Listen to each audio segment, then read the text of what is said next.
인사 나누겠습니다. 보고 싶었습니다. 잘 오셨습니다. 환영합니다. 이 시간에는 치우치지 않는 삶이라고 하는 지하의 말씀으로 함께 은혜를 나누고자 합니다. 몇 주 전에 대한민국 정부에서 주로 한국 대사관에서 근무했던 아프가니스탄 난민들을 특별 공로자라고 하는 명목으로 국내 체류를 허용했습니다. 며칠 전에 우연히 그 가운데 한 아프가니스탄 난민의 인터뷰를 제가 신현지상에서 접한 적이 있습니다. 그 일부를 소개해 볼까 합니다. 과거에 탈레반 정권이 아프가니스탄 사람들에게, 국민들에게 어떠한 처우를 했는지 증언하는 내용입니다. 1996년부터 2001년까지 탈레반이 통치했을 때 그들은 가혹한 샤리아 이슬람법 해석을 강요했고 전쟁포로를 학살했다.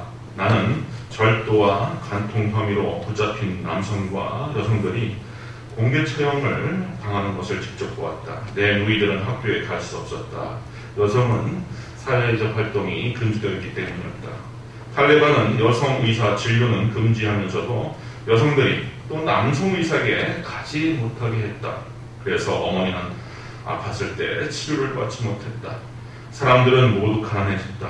나는 그때 어린 학생이었는데 아버지와 함께 온갖 힘든 노동을 해야 했다. 그래야만 우리 가족이 굶어 죽지 않을 수 있었다. 탈레반은 내 동생과 삼촌을 파슈툰족이 아닌 다른 민족이라고 하는 이유만으로 2년 동안 감옥에 가두었다. 탈레반은 내 동생의 손톱을 뽑았고 삼촌의 이를 부러뜨리는 고문을 했다. 탈레반은 파슈툰족 종족민족주의 단체이며 아프간 사회의 다른 부족과의 공존을 믿지 않는다. 탈레반은 소수민족 여성을 납치해 파키스탄의 성노예로 팔았고 여성을 억압했고 현대식 교육을 금지했고 다른 부족들의 집을 수없이 파괴했다. 어떻습니까? 21세기 지구촌에 일어나는 일이라고는 도저히 받아들일 수 없는 가혹하고 참혹한 일이 아닐 수 없습니다. 탈레반은 이슬람 율법을 공부하는 학생이라고 하는 뜻입니다. 탈레반이라고 하는 뜻은 쉽게 말해서 신학생이라고 하는 뜻이에요. 그런데 하고 다니는 행태들을 보자면 악마와 다름없습니다. 우리는 이런 탈레반의 행태를 보면서 강 건너 불구경, 바다 건너 불구경하듯이 저 사람들의 그 현실을 뒷짐지고 바라보고 있는 형국입니다. 그런데 제가 여기에서 질문을 하나 드리겠습니다. 아프가니스탄의 탈레반의 편파성 그리고 그들의 극렬성이 과연 남의 일인가? 아프가니스탄 탈레반의 편파성, 극렬성이 과연 남의 일인가? 그렇지 않습니다. 우리 사회의 사회적 갈등은 정도의 차이가 있지 분쟁과 분열의 씨앗은 아프가니스탄이나 또 지구촌 어디와 비교해도 뒤떨어지지 않을 만큼 우리 사회도 분쟁과 분열의 씨앗은 동일하게 품어져 있습니다.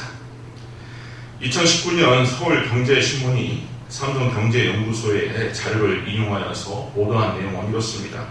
근래 한국은 사회적 신뢰의 결여로 최대 연간 246조 원을 갈등 관리 비용으로 쓰고 있다. 삼성경제연구소는 1인당 GDP의 27% 정도를 사회적 갈등 비용으로 쓴다. 그러면서 연간 최대 246조 원이며 모든 국민이 매년 900만 원씩을 사회적 갈등 해소에 쓰고 있는 셈이다. 쉽게 말해서 서로 타협하지 않고 중재하지 않고 양보하지 않고 온갖 고소 고발과 재판 비용으로 생산성이 없는 막대한 돈과 시간과 정신력이 낭비되고 있는 사회를 우리가 살아가고 있다는 이야기입니다. 총칼만 안 들고 테러만 나지 않았지 연간 246조 원의 송월하면은 거의 내전 상태라고 봐도 무방합니다. 이런 사회, 이러한 세대를 살고 있는 우리는 오늘 본문에 나타난 예수님의 태도에 주목하게 됩니다. 예수님 주변으로 수만 명이 운집한 어느 날 예수님께서 설교를 하던 중에 한 남자가 끼어들어서 자신의 처지를 예수님에게 하소연을 합니다. 누가복음 12장 13절에 보면은 우리 중에 한 사람이 이르되 선생님 내 형을 명하여 유산을 나와 나누게 하소서 이렇게 예수님께 부탁을 합니다. 전후 맥락과 그 사람이 지금 어떤 처지에 있는지 잘 알려지지 않았습니다. 어떤 내용을 품고 있는지 어떤 내용이 있는지는 모릅니다. 하지만 적어도 21세기 한국 사회를 살아가는 우리는 그 사람의 처지를 충분히 이해하고도 남습니다. 오죽 답답했으면 오죽 억울했으면 얼마나 절박했으면 예수님께 나와서 재산 분할의 문제를 예수님께 의뢰를 했을까? 뻔합니다. 안 봐도 비디오죠. 그 사람의 처지를 아는 사람이라면은 그 형 참 못된 사람이고 그 딱한 처지를 신원해 줘야 된다고 이구동성 말할 것입니다.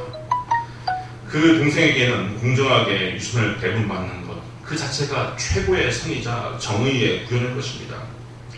예수님은 이러한 부조리한 문제에 개입하셔서 명쾌한 결론을 내려주셔야 한다고 다들 생각했을 것입니다. 그런데 예수님의 반응은 매우 의외입니다. 한마디로 나는 그런 것에 관심이 없다. 그것은 내가 처리할 일이 아니다 하면서 모르쇠로 일관하신 겁니다. 그러면서 오늘 본문을 보니 이르시되 이 사람아 누가 나를 너희의 재판장이나 물건 나누는 자로 세우느냐. 누가 나를 너희의 재판장이나 가산을 분할해서 정리해주는 그런 사람으로 그런 직책을 맡게 되냐. 난 모르겠다. 우리 성도님들, 우리가 성경을 읽고 하나님의 말씀에 귀 기울여야 할 이유는 이렇듯 하나님의 계시의 말씀, 하나님의 진리의 말씀은 인간의 상식과 소박한 기대와 욕망을 초월하는 면이 있기 때문에 우리가 새겨드려야 할 필요가 있습니다. 세상에서 뻔하게 들을 수 있는 이야기, 통속적인 이야기, 세상의 이치를 듣고자 성경을 펼치거나 교회에 오는 것은 아닙니다. More than that. 그보다 더 지혜롭고 더 낫고 더 궁극적인 해결책, 지혜를 얻고자 하나님의 말씀을 우리가 읽고 청종해야 하는 것입니다. 예수님의 이런 태도는 상당히 방관적인 태도고 불친절한 태도입니다. 하지만 이 지점에서 우리의 상식과 맞지 않는 이 지점에서 우리는 겸손히 하나님의 말씀에 귀 기울여야 할 필요가 있는 것이죠. 예수님은 인간을 사랑하지 않는 것일까요? 이웃의 딱한 처지에 공감하지 못하는 냉정한 성품의 소유자일까요? 그렇지 않습니다. 예수님은 인간이 시비를 가리는 문제, 공정과 부정을 가리는 문제가 지극히 어렵다는 사실을 알고 계십니다. 만약 예수님께서 동생의 억울함을 풀어줬다면 그 형은 가만히 있을까요? 그 형은 가만히 있을까요? 그 형도 억울하다고 안 할까요? 우리 옛말에 부엌에서는 며느리 말이 많고 안방에서는 시어미 말이 많은다고 했는데 꼬리에 꼬리를 무는 시시비비를 예수님이 질질 끌려다니면서 해결해 주는 것은요, 시간 낭비입니다. 하나님의 대책, 하나님의 대답은 이겁니다. 갈등을 해소하고 화해하는 것은 하나님이 개입할 문제가 아니다. 네가 하라. 이건 제 말이 아닙니다. 이러한 예수님의 정신을 우리는 산상수훈에서 찾아볼 수가 있습니다. 마태복음 5장 23절에 예수님께서 이런 기도를 하신 적이 있어요. 예물을 성전에 제단에 드리려다가 거기서 내 형제에게 원망 들을 만한 일이 있거든, 원망을 들을 만한 일이 생각이 나거든, 예물을 제단 앞에 두고 먼저 가서 형제와 화목하고 그 후에 와서 예물을 드리라. 그러니까 화해하고 용서를 청하고 갈등을 해결하는 것은 너희의 문제지 하나님이 해결해 줄 문제가 아니다. 또 그렇게 해야지 하나님께서는 예배와 제사와 제물을 받으시겠다 하는 겁니다. 예수님 사역의 근본 정신은 이렇습니다. 하나님과 인간 사이를 화목하게 하는 것입니다. 그리고 인간과 인간 사이를 화목하게 하는 일입니다. 그리고 갈등과 진노를 풀어 용서하시고 용납하기 위한 중보사역, 중재사역을 끊임없이 해나가는 것이 공생애의 목적이었습니다. 그런데 끊임없는 시비의 문제에 말려드는 것은 갈등의 문제를 풀기보다는 계속 어렵게 할 수 있다는 사실을 예수님이 알고 계신 것입니다. 이러한 예수님의 정신과 지혜에 비추어서 현대를 살아가는 우리 그리스도인들의 마음에 새길 교훈이 적지 않습니다. 첫째, 우리 그리스도인들은요, 남 탓하고 사회 탓하고 구조 탓하기 전에 내 자신의 심령의 변화와 내면의 혁신을 추구할 줄 알아야 됩니다. 출발 지점은 우리의 심령이에요. 심령부터 변화와 변혁과 혁명이 일어나야지 바깥에서 변화와 변혁과 혁명을 찾는 것은 도덕심포입니다. 반드시 폭력을 제공합니다. 내 정신이 건강하고 내 마음이 평화롭고 건전한 생사관으로 세상을 초월하고 원수를 사랑할 수 있고 용서할 수 있으면 많은 문제들을 해결할 수 있습니다. 따라서 진정한 개혁은 개인 그리고 우리 마음으로부터 시작되는 것입니다. 언제부턴가 많은 사람들이 남 탓, 정치인 탓, 제도 탓, 사회 구조 탓, 세상 탓을 하고 삽니다. 그러면서 세상이 개혁되기를 바라고 직장이 혁신되기를 바랍니다. 그러면서 너는 무엇하냐라고 하는 질문에 취했을 때는 아무것도 바뀐 것이 없는 분들이 많아요. 너무나 아니라는 생각입니다. 도덕심포예요. 자기 자신도 변화하기 싫어하면서 남을 변화시키려고 하는 의도는 반드시 알력과 갈등과 폭력을 수반하게. 다시 말씀드립니다. 세상을 바꿔보기 전에 자기 자신을 바꿀 줄 알아야 돼요. 인터넷에 특히 유튜브에 찾아보면요, 2014년도 미국 해군 제도 대장에서 포스타에서 전역하고 모교 텍사스 대학교 총장으로 복귀한 맥 레이븐 대장의 명연설이 나옵니다. 정말 대단해. 포스타 미국 제도. 그 사람이 모교의 졸업식에서 졸업 연설을 한 그 일부 내용이 아주 유명하죠. 세상을 변화시키고 싶은가? 그러면 네 자신이 아침에 일어나서 침대 정돈부터 똑바로 하라. 내 일상, 내 버릇, 내 습관, 내 자신부터 개척해라. 꼭 추천드리니까 한번 꼭 보실 수 있길 바랍니다. 사회 구조를 변혁하는 것보다 개인 내면의 변혁이 우선되어야 됩니다. 그런데 이러한 주장들은 대개 종교들이 공통적으로 다 하는 이야기예요. 기독교뿐만 아니라 불교, 유교 다. 그래서 세상으로부터 종교나 교회를 비판하는 그 지점이 또 바로 여기에 있습니다. 아니, 세상에 구조학이 얼마나 심각한데, 구조리가 얼마나 심각한데, 사회 시스템이 얼마나 문제인데, 마음부터 변하라고 하느냐. 종교 이거 문제 많다. 특히 마르크스주의가 그래서 종교를 인민의 아편이라고 했던 거예요. 인민의 아편. 옛 질서와 체계를 뒤집어 엎고 세상을 개조해야 되는데, 교회에서 목사들이, 신부들이 가르치는 내용이란 참고 살아라, 용서하라, 자족하라, 천국을 바라보라 이러니까 사람들이 혁명을 할 동기를 잃어버린다. 응? 아프면 수술해야 되는데 종교가 아편이나 진통제를 주고 앉아있다. 이렇게 비판을 하는 거예요. 자, 그러면 예수님은 뭐라고 하실까? 오늘 말씀에 비추면은 답은 넌지시 도출됩니다. 그러한 일들은 정치가나 혁명가들에게 맡겨라. 누가 나를 빌라도나 헤롯을 쓰러뜨릴 혁명가로 만들었느냐? 예수님 그렇게 말씀하실 수 있는 분이에요. 복음은 내 안에서 시작되는 새 생명과 인격의 변화를 우선시합니다. 복음, 세상에서 가장 들었으면 하는 복음. 그래서 기쁜 소식이라고 하나요? 굿뉴스. 그 복음이 뭡니까? 하나님은 너의 믿는 모습 그대로 용인하시고 응답한다. 대가 없는 사랑과 은혜를 너에게 부어주고 있다. 십자가에 달린 예수는 의인을 위하여 죽은 것이 아니다. 선인을 위하여 죽은 것이 아니다.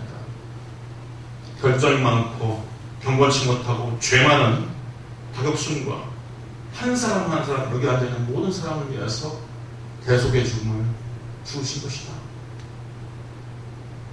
십자가를 통하여서 예수님이 버림당하고 너는 택함받고 하나님은 너를 택했다. 이게 굿뉴스 복음입니다.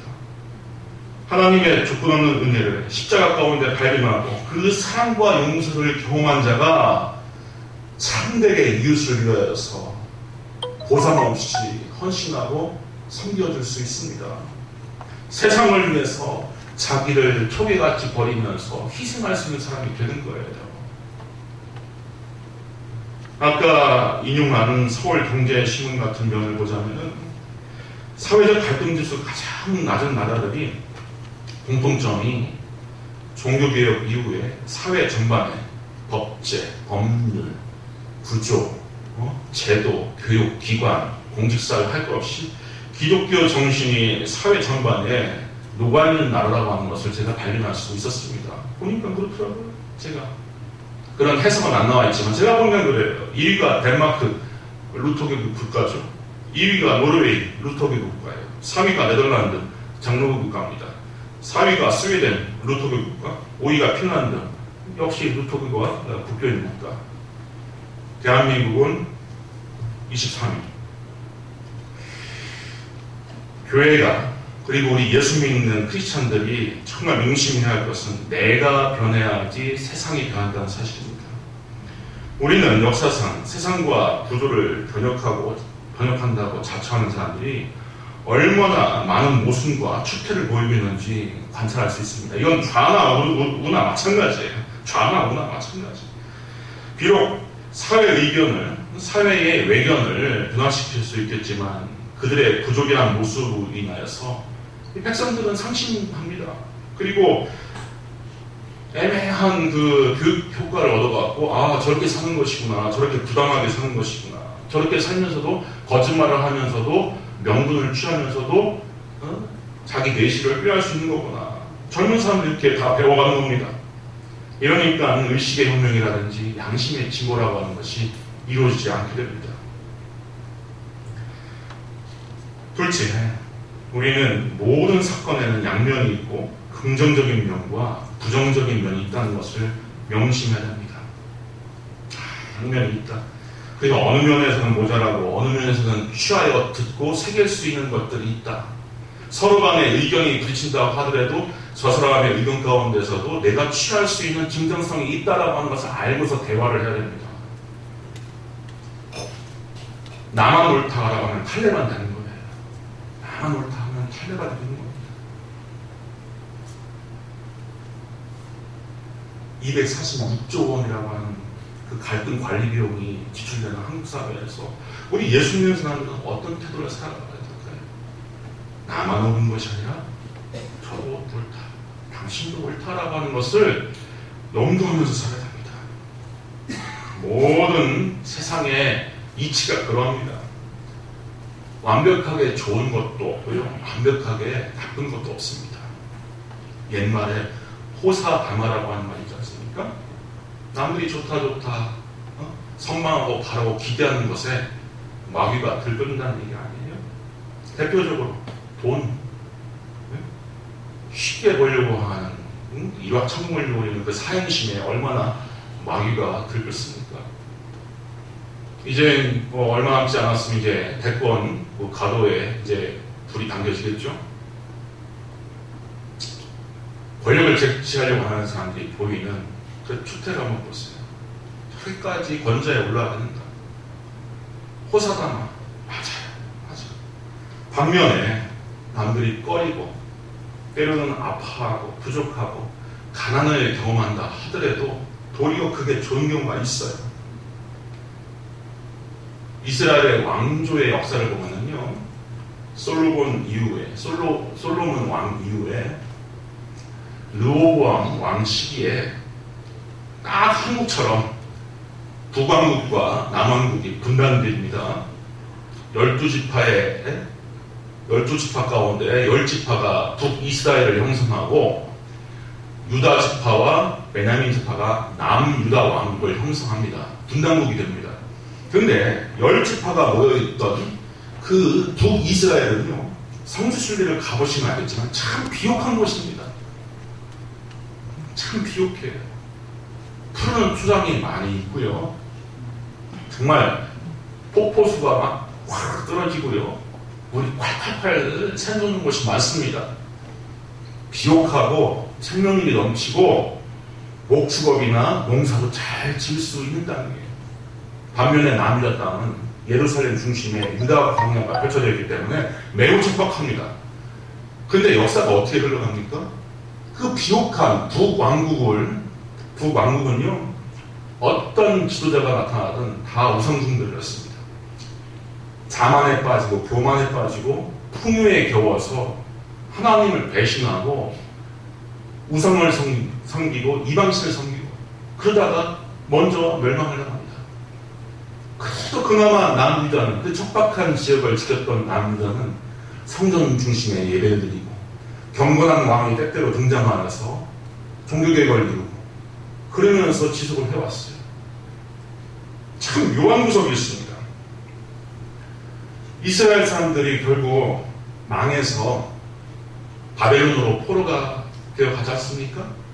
70년 동안 바벨론, 지금의 이라크 땅에서 포로가 되어서, 노예가 되어서 정말 애환이 많은 삶을 살 수밖에 없었습니다. 그리고 70년 이후에 본국에 돌아와서 국가를 재건하게 됩니다.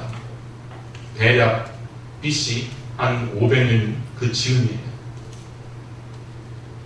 근데 바벨론 포로가 되어서 70년 동안 종살이를 하는 가운데 이스라엘이 신앙적으로 영적으로 경성하여서 온갖 죄악과 우상숭배와 이교숭배를 다 버리게 됩니다.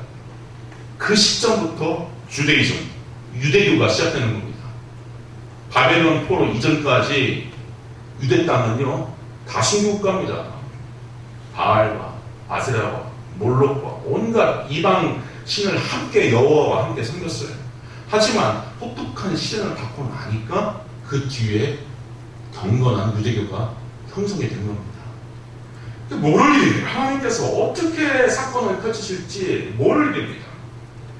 그래서 지혜로운 성도는 내 앞에서 펼치는 일들로 인하여서 일희일비하지 않습니다. 아, 이건 좋네 하면서 까르고, 아, 저건 싫으네 하면서 울고 이러지 않아요. 두고 봐야 할 일이다. 두고 봐야 할 일이다. 하면서 판단을 일으키지 않습니다.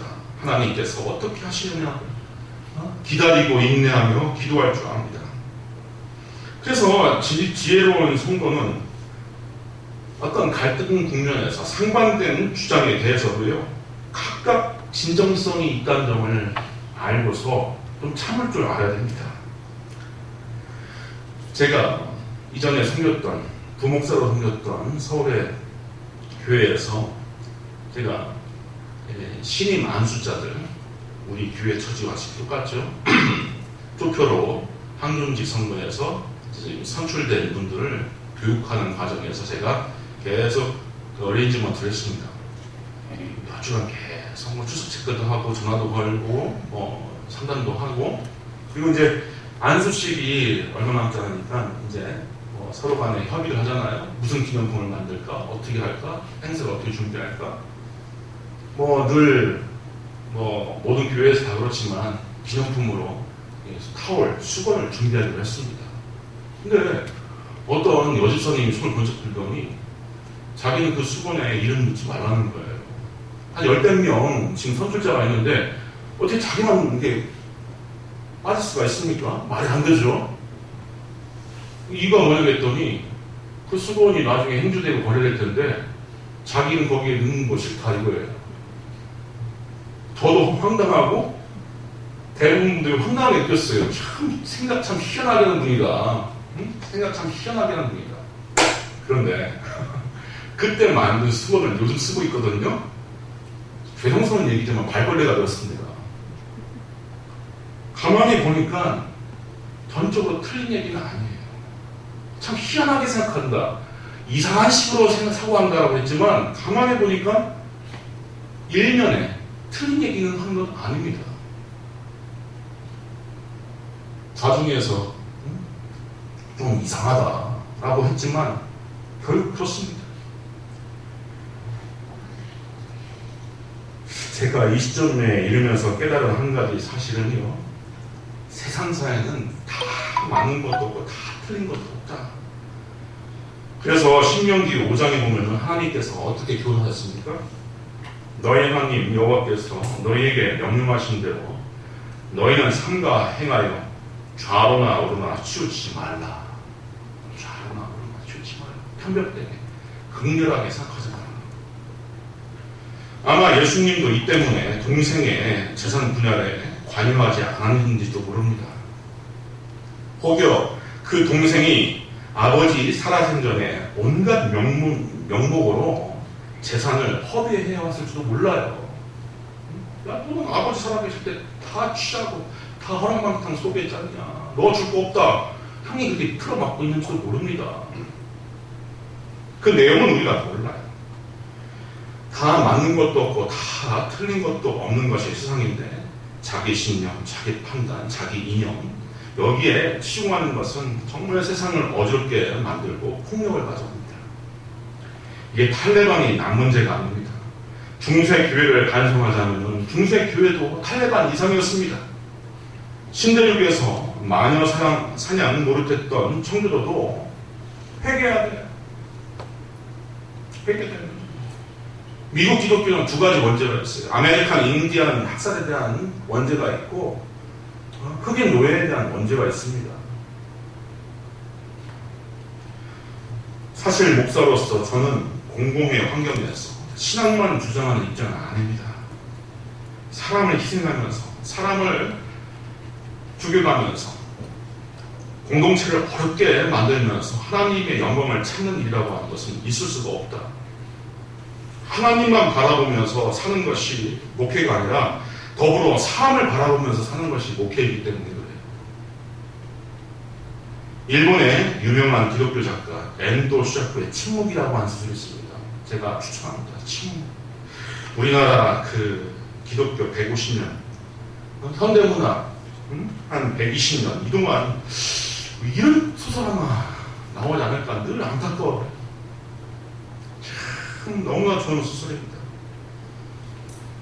포르투갈과 스페인에서 파송된 선교사가 일본 막부 시대에 열심을 다해서 선교를 하는데 처음에는 막부가 협조를 하다가 나중에 배신을 하죠. 그러면서 수십만 명을 몰살시킵니다. 학살합니다. 처음에 이 신부가 하나님의 부름에 응답하여서 그냥 목이 잘리고 피를 흘리는 것이 영광인 줄 알고서 수많은 자기의 목양하는 사람들, 자기의 목회하는 수많은 사람들 다 희생시켜요. 그리고 나서 선배가 일본에 먼저 갔던 선교사가 아니 배교를 했다라고 하는 얘기를 듣고서 후배 선교사가 와서 보니까 이거 뭐 기독교의 명맥이 지금 다 죽어가고 있네. 불타는 열정으로 선배 욕하고 판단하고 그러면서 재건하기 위해서 애를 씁니다. 결국 자기도 성장일시로 사라질 위기에 처해요. 광원이 제안합니다. 십자가 밟고 지나가라. 그럼 너 살려줄게. 십자가 밟고 지나가라. 너 살려준다. 십자가 앞에서 멈칫합니다. 근데 이때 그 양심에서, 그 마음에서 음성이 들려와요. 밟아도 좋다. 내 발의 아픔을 내가 제일 잘 알고 있다. 밟아도 좋다.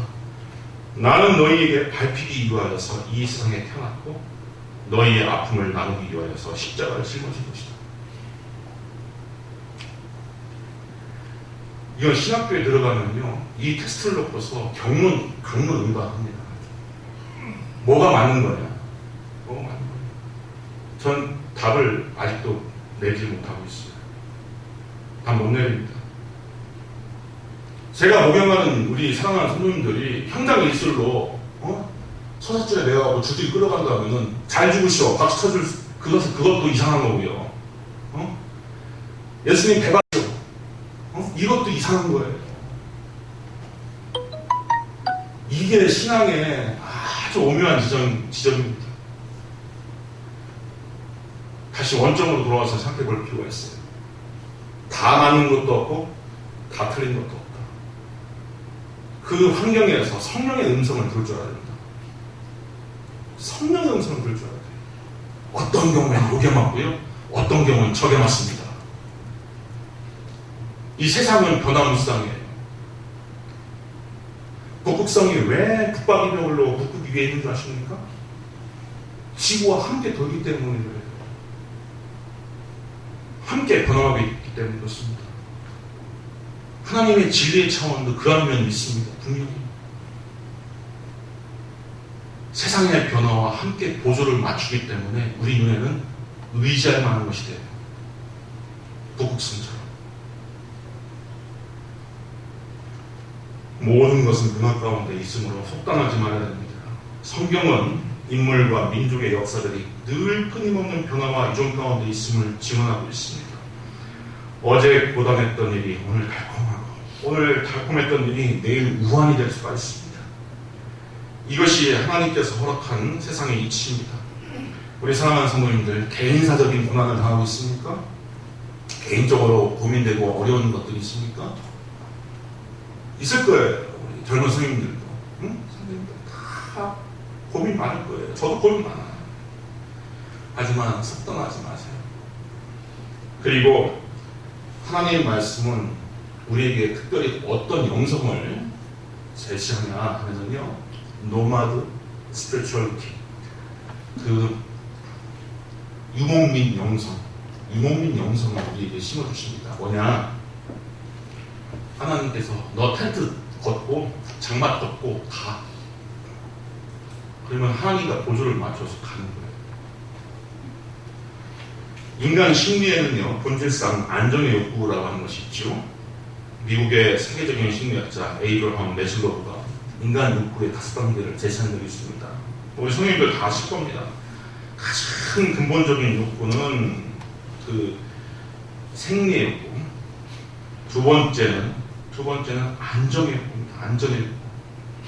세 번째는 사랑과 소속의 욕구. 그리고 네 번째는 존경의 욕구.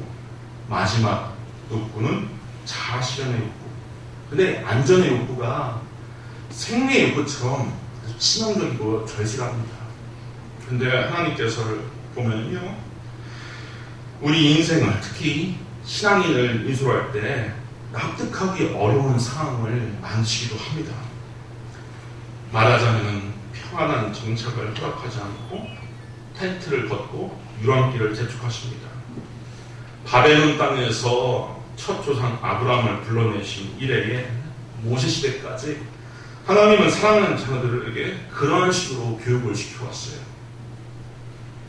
그 은혜의 마지막 대단원은 믿음과 영성을 길러내기 위한 목적이었습니다.